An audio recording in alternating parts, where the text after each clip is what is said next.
Hey YouTube, how's it going today? I'm Ethan DeYoung and I'm here with a second vlog today.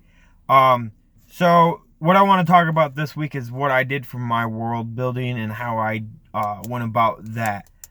My world is very unique. I like to think that no one else out there has something like I have. Um, One of the things that I did when world building is I looked into a lot of other authors and how they built their world. And then I also looked into our world to see, how does stuff around our world work? Like in our world, we use gasoline for our vehicles to drive up and down the road. We use electricity to power our lights and stuff like that. And I wanted to see, well, how am I going to incorporate that into our world if that were to come up? I wanted to try to cover a lot of my bases, and so that my world became a believable world that someone actually lives in, because that's the best part about writing a story, is that it is someone's life and it needs to be realistic. Even though it's not real, it needs to feel tangible. Um, so my world takes place. It starts in outer space, Earth a little bit. But my MC spent 10 years of his life living in a spaceship. He knew nothing about anything, wasn't taught any of that stuff. He was just taught to become a warrior.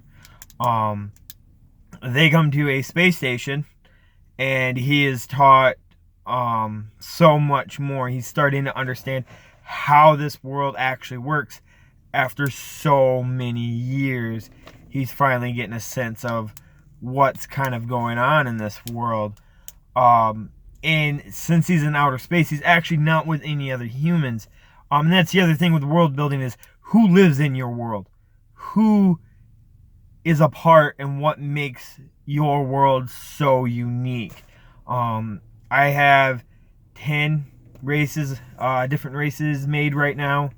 And that's been one of the best parts for me, is coming up with new races, making new types of beings and giving them a personality and stuff like that.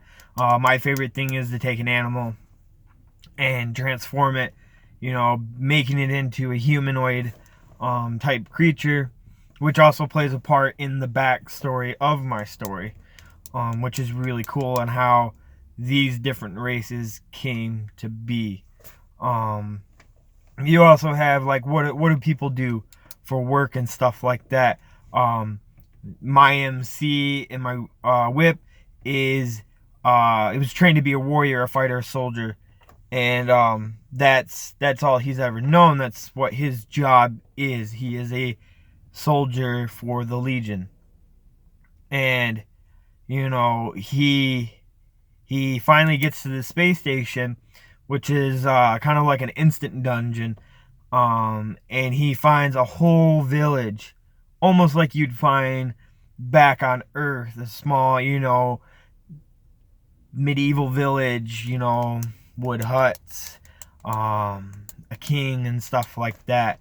And so he's seen another side of this world that he's been brought into, and that is all part of my world building, is that he was very sheltered before, and now he's going out to and being able to adventure into this world that I've built for him. There are monsters, and that's another thing you need to consider. With my MC going to a dungeon, he is excuse me, he is going to be fighting monsters in this dungeon, and that's the other thing I had to create, was monsters that he's going to be fighting. One of my favorite ones right now that I came up with is the Alpha Blue Troll. Most of the blue trolls are big, strong brutes, 4 arms, a blue complexion almost made of stone, gem-like eyes, and the Alpha is almost the complete opposite. She's small. It's got long blue hair that's rigid and hard, and she's fast, unlike all the other blue trolls. That helps her, stand apart from the other trolls, but she's just as strong without the size.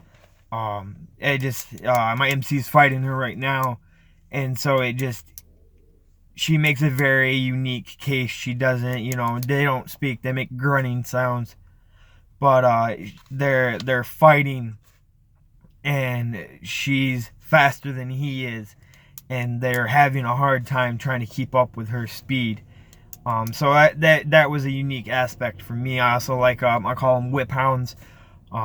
Sleek silver bodies, like a metallic finished, very rough or very smooth skin, back into a long tail that has almost like a sword blade at the end of it that they whip at opponents and stuff like that.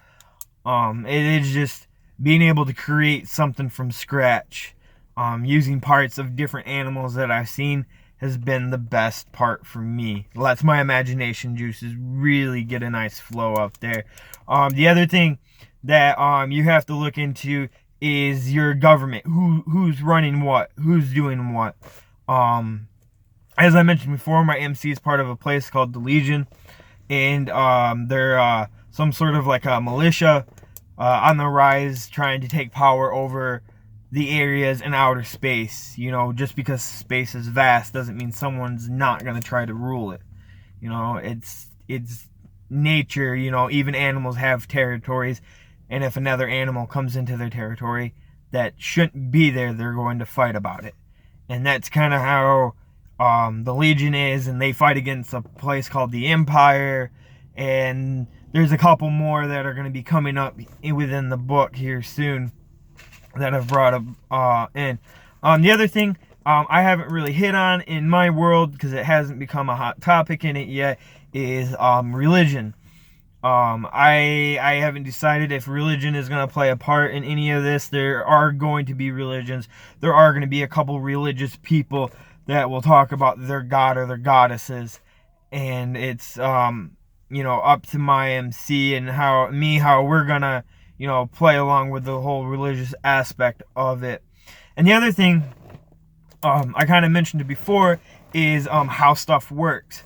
Where do lights turn on from? How does the space station run itself? What powers the space station and the spaceship? That's been the biggest challenge. Something I've worked on for the past month was, how does stuff do what they do? And I actually tied that back into my last topic. Little pointer is magic. Magic is the power that runs pretty much everything in this world. Magic is a topic for itself, which I will try to get to next week. But these magic cores that I created, they power the lights. They move the space station, or the spaceship. It powers the space station. It creates the life of the monsters on the space station, so that there's an endless supply of monsters to always be fighting. And like my space station has it's a dungeon master is what I'm calling him right now, but he's the one in control of this magic core that runs this dungeon. And that's been a very unique challenge for me, creating something that goes by rules and bounds and stuff like that. It's been a lot of fun. Something, when I was like, I think I'm gonna write a book, I didn't really think, what's world building? I started watching some videos on YouTube here. Kim Chance and Jenna Morosi both had a lot of stuff that I took from them and learned from them that they had taught on their YouTube channels themselves. It's been a lot of fun. It's been great. I'd like to thank you all for coming in and listening to the second video. And if you have any questions, hit me up. Please like and subscribe. You have a nice day.